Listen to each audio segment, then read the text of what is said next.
Salut à tous, c'est Picous et on se retrouve pour l'épisode 5 de cette série avec la WWE. Aujourd'hui, épisode de SmackDown et on commence avec un licenciement. Oui, je pouvais pas l'envoyer en développement, Drake Maverick, et ça me plaît pas du tout. Il a pas des bonnes notes en Road Agent, il a plombé 2 matchs déjà, donc on va résilier le contrat. Hop, tout simplement.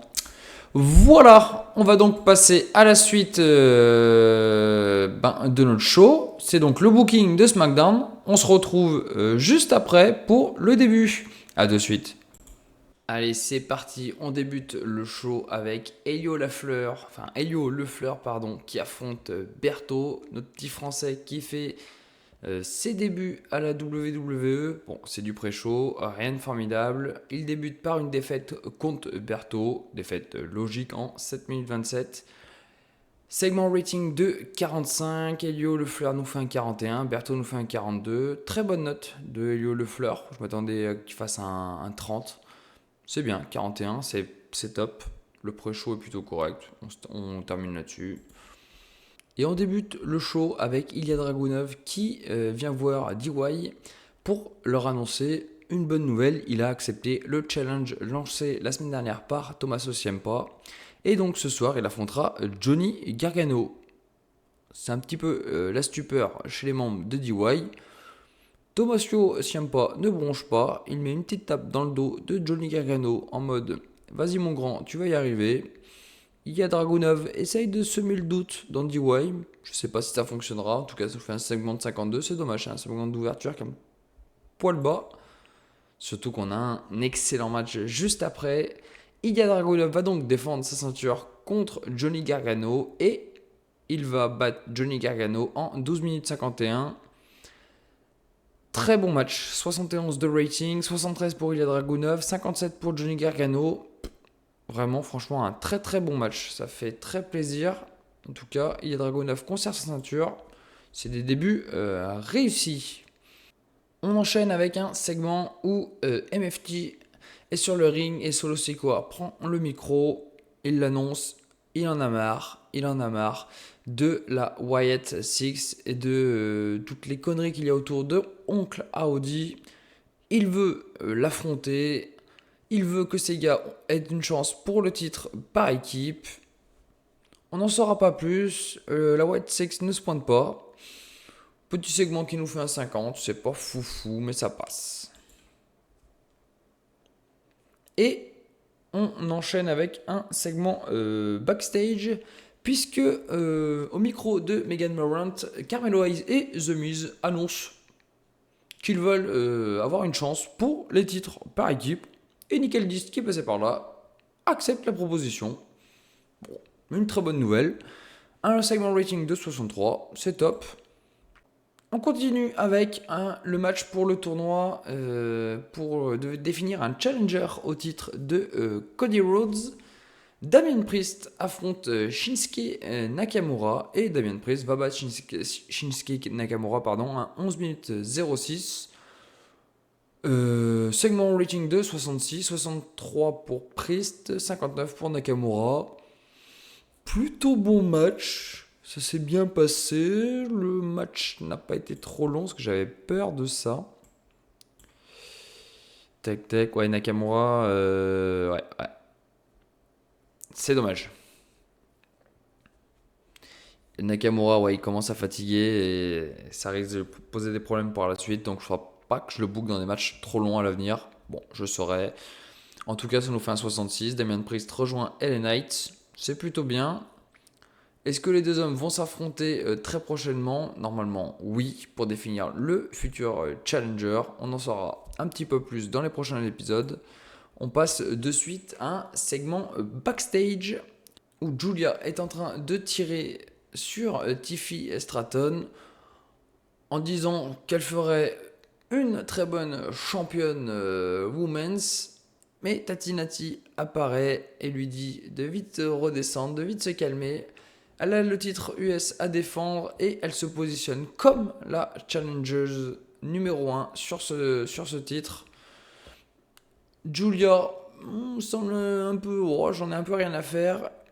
Elle esquive un peu le sujet, décide de quitter la pièce. Bon, segment de 61, on est en train de builder le Julia vs Nati. C'est plutôt intéressant, mais rien de percutant pour l'instant. On avance tranquillement, mais sereinement.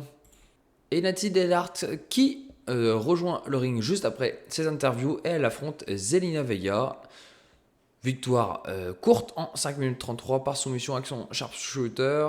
57 de rating, 57, enfin de rating total, 57 de rating aussi pour Nati Delart et 43 seulement pour Zelina Vega. C'est plutôt un match correct, 57. Nati Delart continue de prendre du momentum, c'est plutôt cool. On enchaîne avec un angle backstage où on voit Jade Cargill qui est en train de se préparer. On sent qu'elle est prête, on sent qu'elle veut montrer qu'elle sera présente et elle veut surtout se venger de ce que Nia Jax lui a fait subir. Elle la pointe du doigt, elle dit qu'elle sera la première qui se fera attaquer par Jade Cargill. Voilà, petit segment pour hyper les Wargames. En plus, j'ai mis un angle, j'ai mis une idée d'angle qui a fonctionné. Donc, c'est un 69, c'est plutôt bien. On enchaîne avec le segment suivant. En coulisses, Alexa Bliss et Charlotte Flair sont interpellés par Nick Aldis qui vient leur annoncer qu'il va certainement supprimer les ceintures par équipe. Les deux filles, elles sont un peu désabusées. Elles sont pas très contentes de cette nouvelle. Elles proposent à Nick Aldis de voir ce qui va se passer sur les prochaines semaines avant de prendre une décision active. Nick Aldis dit ok, mais je voulais jusqu'à fin 2025. Si à la fin 2025 je suis pas convaincu, les titres seront bien retirés. Segment de 68, c'est plutôt bien. Je vois que tout le monde a fait du vert, c'est plutôt cool. Alors, pour information, le titre par équipe, je pensais les supprimer. Féminin, j'ai du mal à booker les titres par équipe féminin. J'ai beaucoup plus d'inspiration pour des titres individuels, donc United States ou Intercontinental, mais pas du tout pour les titres par équipe. Donc, bon, on va voir ce que ça va donner. Je me donne vraiment jusque dans le jeu jusqu'à fin décembre. Et si je n'ai pas d'idée, terminer les titres par équipe. Bon, on verra pour la suite, mais bon, voilà, ça fait des choses que je pense que je vais enlever. Et on enchaîne avec un match simple entre Montez Ford et Sami Zayn qui nous fait un très bon 73. Dans un décent match, Sami Zayn va battre Montez Ford avec son Helluva Kick. 71 de notes totales pour Sami Zayn, 58 pour Montez Ford. Je donne un peu de momentum à Sami Zayn et je voulais voir aussi Montez Ford en solo, ce que ça donne. Parce que je pense qu'il y a vraiment quelque chose à faire, on le sait, on tease des trucs depuis plusieurs années à WWE, rien ne s'est passé. Je pense qu'il y a quelque chose à aller gratter de ce côté-là, on verra bien. L'avenir nous le dira.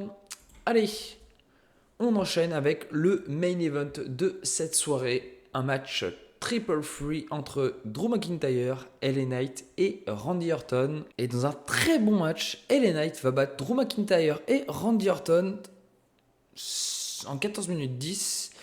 Segment rating de 80.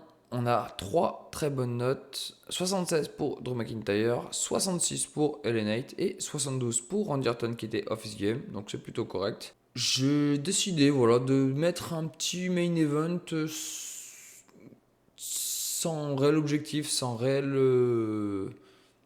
Enfin si, ça va donner du momentum à LA Knight, mais il n'y avait pas d'objectif particulier. Et on va clôturer le show sur un petit segment, enfin un excellent segment, 88 de Cody Rhodes, qui vient féliciter LA Knight après sa victoire. Et on voit en arrière-plan, Drew McIntyre qui passe et Cody Rhodes se moque ouvertement de Drew McIntyre qui ne traîne pas. Hein. Il n'a pas apprécié sa défaite et que Cody se moque de lui, ça ne lui a pas plu non plus. On a fait un segment en plus, c'était une idée d'angle de Cody Rhodes qui a parfaitement fonctionné, donc on fait un 88, on termine le show sur un très bon 79, et ça c'est top. Très bon show et on va voir un peu le Financial Report. 1,4 million de bénéfices, je pense que c'est pas trop mal. On a pris de la popularité en Europe et en Inde. Et ben, c'est tout bon pour nous pour cet épisode de SmackDown. On se retrouve très vite pour un nouvel épisode de Raw et de Main Event. Je vous dis à très vite pour la prochaine. Allez, ciao ciao.